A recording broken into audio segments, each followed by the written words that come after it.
Hello दोस्तों, स्वागत है आपका हमारे यूट्यूब चैनल प्रीति की कहानियों में।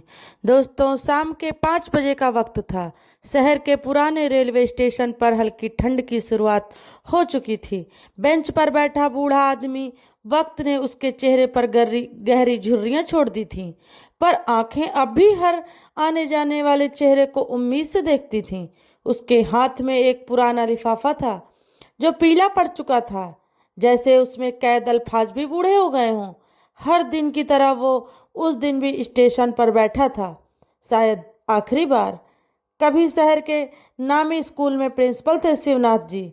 अनुशासन के पक्के, उसूलों के सख्त, उनकी दुनिया थी उनकी इकलौती बेटी आरती। आरती पढ़ने में तेज थी और पापा की आंखों का तारा। लेकिन जब वो बड़ी हुई तो उसने एक लड़के से मोहब्बत कर ली, राहुल। लड़का अच्छा था, पर जात बिरादरी अलग थी। शिवनाथ जी नहीं माने। मेरे जीते जी ये शादी नहीं होगी, उन्होंने गुस्से में कहा। आरती बहुत रोई, समझाया भी, पर शिवनाथ अपनी जिद पर अड़े रहे। एक दिन आरती घर छोड़कर चली गई। शिवनाथ जी ने मान लिया था कि आरती अब कभी नहीं लौटेगी। पत्नी पहले ही दुनिया छोड़ चुकी थी, अब बेटी भी चली गई। घर में बस खामोशी बची थी।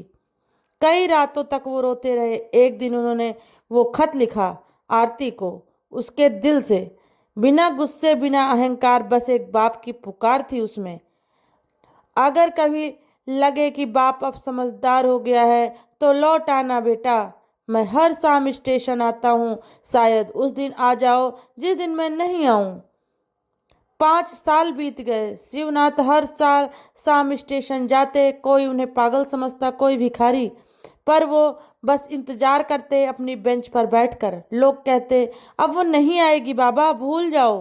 पर वो मुस्कुराते और कहते, बेटियां कभी अपने बाप को भूला नहीं करती, बस वक्त लगता है लौटने में। और फिर आज कुछ अलग ही था। बूढ़े विश्वनाथ बहुत थके लग रहे थे। उनकी आंखें बुझी बुझी थीं, आंखों में वही इंतजार और हाथों में अब भी वही खत था, शायद आखिरी बार पढ़ने के लिए। तभी प्लेटफॉर्म पर एक ट्रेन आकर रुकी। लोग उतरे, शोर हुआ और फिर वो आई, एक औरत, आंचल में बच्चा लिए, थकी हुई, सहमी हुई, पर आंखों में चमक थी। उसने इधर उधर देखा, फिर नजर पड़ी बेंच पर बैठे उस बूढ़े पर। पापा। शिवनाथ ने सिर उठाया। आरती। दोनों की आंखें भर आई। आरती उनके पैरों में गिर पड़ी। माफ कर दो पापा, बहुत देर कर दी मैंने। शिवनाथ ने उसे गले से लगाया। नहीं बेटा, बिल्कुल सही वक्त पर आई हो। आखिरी खत अब आखिरी नहीं रहा, ये तो पहला खत था, उस रिश्ते का जो कभी टूटा ही नहीं था। आरती अपने बेटे को लेकर अपने पुराने घर लौट आई और स्टेशन की वो बेंच अब रोज खाली रहती है।